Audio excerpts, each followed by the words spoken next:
On March 24, 1989, the Exxon Valdez was on its way to Los Angeles, California from its point of departure in Valdez, Alaska. Just after midnight, the Exxon Valdez ran aground on Bligh Reef in the Prince William Sound. Within a few hours after impact, the Exxon Valdez spilled approximately 10.9 million gallons of crude oil. Before they were able to stop the spill, more than 250,000 barrels of crude oil spilled into the Sound, making it the largest oil spill in U.S. waters. And according to ExxonMobil, it was their lowest point in their 125-year history.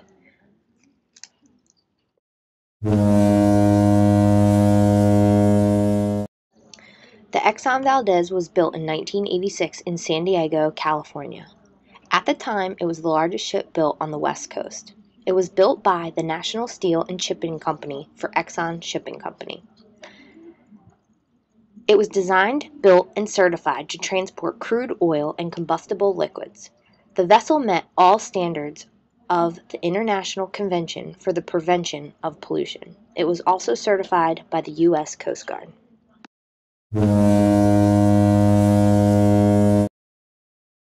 Exxon is committed to being the world's premier petroleum and petrochemical company. To that end, they must continuously achieve superior financial and operating results while simultaneously adhering to high ethical standards. Exxon's strategy is to produce and sell oil quickly, which makes Exxon's inventory turnover high. Because of this, Exxon is an industry leader, making them incredibly profitable. ExxonMobil is a commodity-based business, which means there is no product differentiation between suppliers because everyone sells the same product to the market. In order to gain profit in a commodity industry, which is considered high rivalry in Porter's five forces, the seller has to focus on reducing unit costs and improving efficiency through technology improvements, cost control, productivity enhancements, and regular reappraisal of their asset portfolio. The threat of new entrants is low because barriers to entry include high capital costs, economies of scale, distribution channels, and environmental regulation.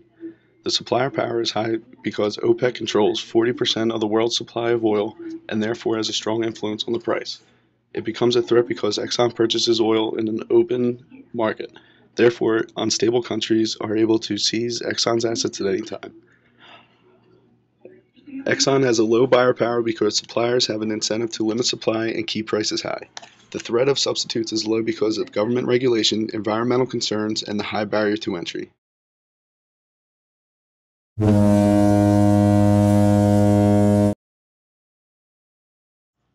Since Exxon's strategy is to produce and sell oil quickly, that was exactly what Captain Hazelwood's objective was.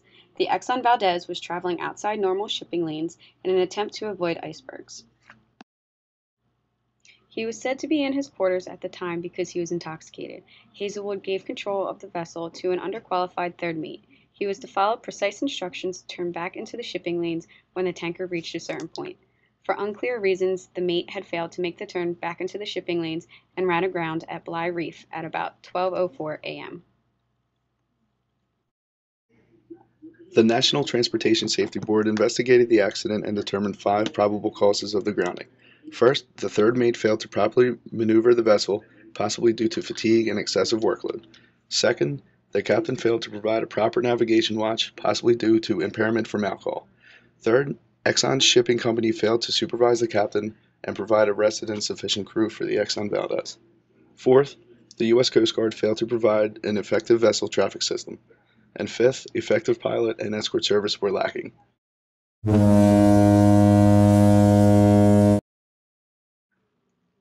There were many factors that complicated the cleanup effort following the spill. The overall size of the spill and its remote location, accessible only by helicopter and boat, made government and industry assistance extremely difficult. The response crews also faced logistical problems in providing fuel, meals, response equipment, waste management, and other resources.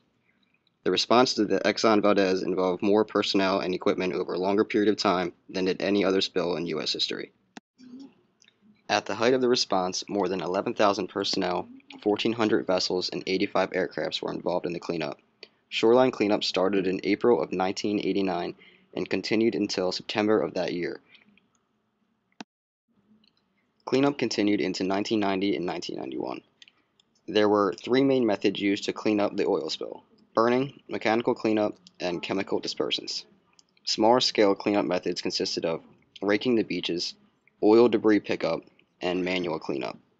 Bulldozers were also used to relocate or remove the contaminated beach surfaces. The spill resulted in devastating effects to Alaska's wildlife. Scientists estimate mass mortalities of close to 1,000 to 2,800 sea otters, roughly 300 harbor seals, over 10 million shorebirds, and dozens of other species, including sea lions and whales.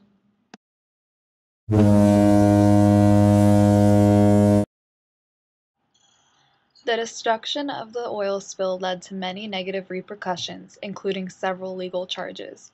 At that time in 1989, Exxon was charged with the largest fine ever imposed for an environmental crime, having to pay $150 million. Fortunately for Exxon, the court forgave $125 million of the total fine due to Exxon's cooperation and response of cleaning the spill. The remaining $25 million that Exxon had to pay was allocated between the North American Wetlands Conservation Fund, who received $13 million, and the National Victims of Crime Fund, who received $12 million.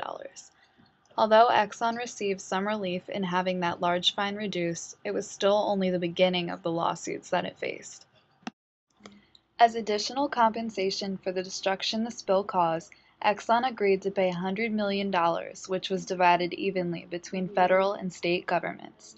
One of the largest amounts of damages Exxon paid due to the spill was $900 million. Exxon agreed to pay this amount in 10 installments over the course of 12 years.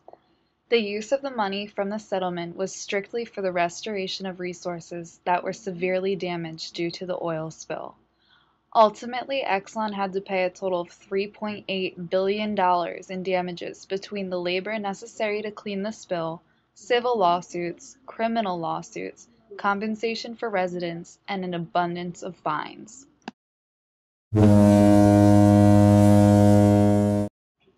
Taking the previous probable causes into consideration, Exxon knew they needed a change of strategy. After all the damage, Exxon has implemented a new strategy. Rather than just focusing on getting their product from point A to point B, they're more focused on safety, regulation, and social responsibility. In 1990, the Oil Pollution Act was created. It stated that every tanker should be a double-hulled tanker versus a single. If this were implemented during the Exxon Valdez incident, the tanker would have contained over half the oil lost. Special tugboats now usher tankers in and out of Valdez to open sea. This will prevent any future misguidance of the shipping lanes. One of the major causes of failure was the Coast Guard's lack of technology. Now they have a sophisticated satellite tracking system for traffic past the straits. Finally, every year the Prince William Sound executes drills in case another spill was to occur. With the new strategy and legal liabilities rested, Exxon has maintained its quality name and product.